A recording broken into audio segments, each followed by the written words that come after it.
தலைமுறைக்கு இந்த சொத்து வகைகள் எல்லாம் செல்லாது. சரி, ஆக மனதை தேர்த்திக்கு போயிட்டோமா?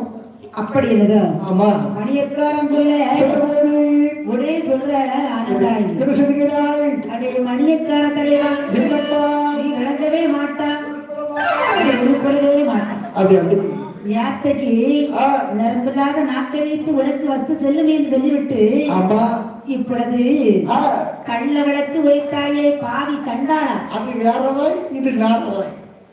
அப்ப ஒரு வாக்கில சொன்னேன், மனசு கேட்கல, பிராமணத்தை வணங்காமதமா யோசனை தான். இவளுக்கு எப்படி தீர்ப்பு சொல்லி யோசித்து பார்த்தா உண்மையான முடிவு என்ன சொல்லியிருக்க போயிட்டோம். அப்படி என்று உடனே என்ன செய்த பாருங்கள், வண்ணார்களுக்கு கோபம் வருகிறது. பாவி சண்டாள